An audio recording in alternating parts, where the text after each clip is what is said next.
पहिल्यांदा सुख करता विघ्नहर्ता गणपती बाप्पाच्या चरणी वंदन करतो। आपल्या सर्वांना मागी गणेश जयंतीच्या मनपूर्वक शुभेच्छा देखील देतो।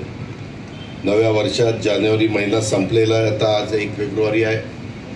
फेब्रुवारी महिन्याची सुरुवातीलाच केंद्र सरकारचा यावर्षीचा अर्थसंकल्प सकाळी 11 वाजता पंतप्रधान नरेंद्र मोदींच्या नेतृत्वाखाली अर्थमंत्री निर्मला सीताराम यांनी मांडलेला आहे।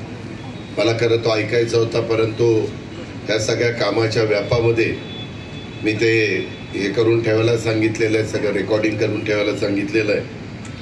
पण आज जाहीर होत असलेल्या देशाच्या अर्थसंकल्पाबद्दल मला मुख्यमंत्री देवेंद्रजींना, एकनाथरावजींना, सगळ्याच आमच्या मंत्रिमंडळाला, महाराष्ट्राला निश्चित अपेक्षा आहे आणि त्या अपेक्षा पूर्ण होतील हा पण आम्हाला विश्वास आहे।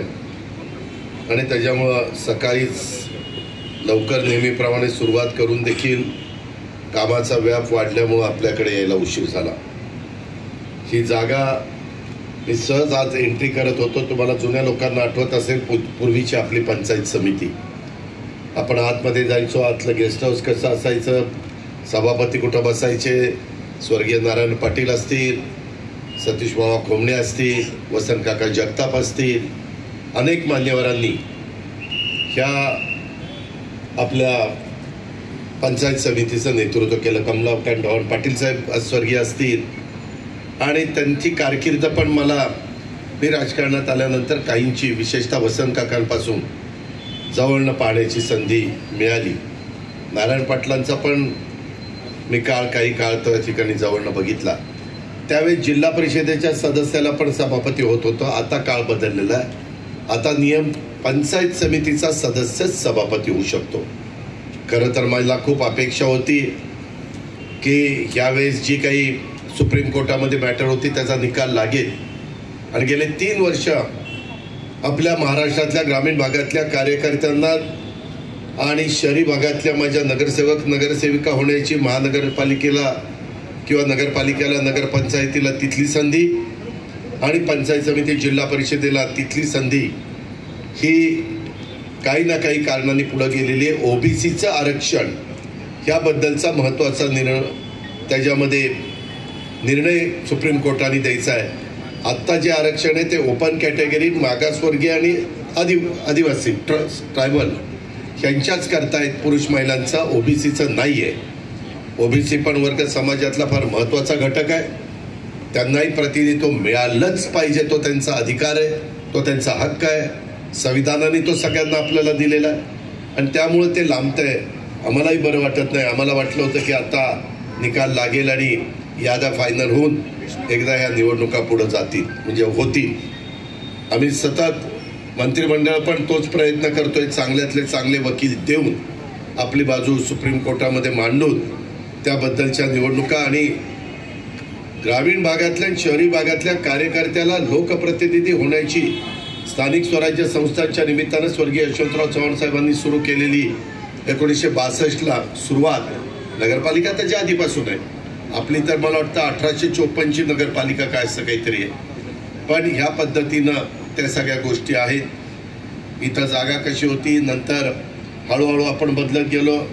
माझ्याही त्या सुरुवातीच्या काळात तुमचं प्रतिनिधित्व करत असताना माझ्या डोक्यामध्ये असणारं माझं व्हिजन आणि नंतर तुमच्यामुळं माझ्यासारख्या कार्यकर्त्याला महाराष्ट्राच्या कानाकोपऱ्यामध्ये, देशामध्ये फिरण्याची संधी मिळाली, कधी परदेशामध्ये पण जाण्याची संधी मिळते आणि त्यावेळेस मी पण बघतो की तिथं काय आहे, माझ्या बारामती करता काय आणता येईल, माझ्या पुणे पिंपरी चिंचवड करता, माझ्या महाराष्ट्राकरता काय आणता येईल। आत्ता देखील इथं बोलत असताना मला नवीन जैन सांगत होते की दादा, आम्ही अनेक शहरं बघितलेली आहेत, परंतु एवढं झाडं असणारं, स्वच्छ रस्ते असणारे, फुटपाथ असणारं, एक चांगल्या पद्धतीचं प्लॅनिंग असणारं शहर मला फार क्वचित बघायला मिळालं। ते बारामतीमध्ये पाहायला मिळालं। म्हणजे त्यांनी फारच मला चढवलं। त्यांनी चंदीगडची सुकमा दिली। अरे चंदीगड में भी ऐसा नहीं है दादा, इसमें है। ठीक आहे, त्यांचा तो अधिकार आहे, त्यांनी काय सांगावं। आम्हालाही असं सांगितलं की थोडासा 3 हत्तीचं बळ आमच्या अंगात चढतं। आम्हाला वाटतं की नाही, अजून जोरात झालं पाहिजे। आणि इथं ही वास्तू करत असताना आपल्याला पंचायत समितीला आपल्याला मध्ये मी परवाच पंकजाताईंनी विमानातनं पुण्यावरून इथपर्यंत पण इथं एकत्र आलो. नंतर परवा माझ्याबरोबर त्या बीडला पण होत्या. त्या म्हणलं ताई त्यावेळेस तुम्ही ग्रामविकास खात्याच्या मंत्री झाल्या, माझं राहिलेला निधी थांबला, माझं 5 वर्ष पंचायत समिती थांबली.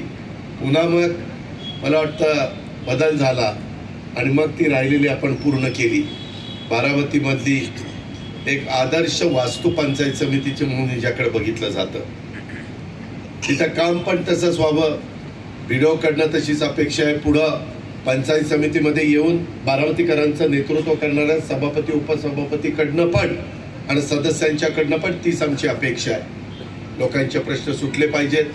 नुसता दिखावा करून चालत नाही, नुसत्या इमारती चांगल्या बांधून चालत नाही, फर्निचर चांगलं ठेवून चालत नाही.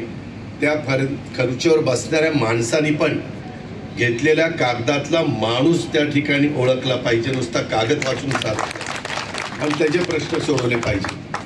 त्याच्यामध्ये मला मागाशी एकाने निवेदन दिलं, व्हिडिओ त्याची नोंद घ्या. आपण मोफत विहिरी देतो. विहिरीला आता 4 लाख केले ना, 5 लाख केलंय. मोफत विहिरी देतो.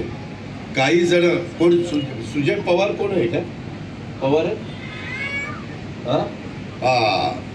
आमची भावकी काहीतरी त्याच्यामध्ये पैसे मागते अशा पद्धतीची तक्रार आहे. मी एकच बाजू बघून बोलत नाही, मला त्याची शहानिशा करावी लागेल. मला तर आत्ताच बऱ्हाणपूरला कुठंतरी पत्र दिलं की दादा तुम्ही एवढं काम करता पण तुमच्या खालचे लोक कसं काम करतात. ते सुजय पवार म्हणे विहिरी मागं पाऊंडला 75,000 रुपये घेतात.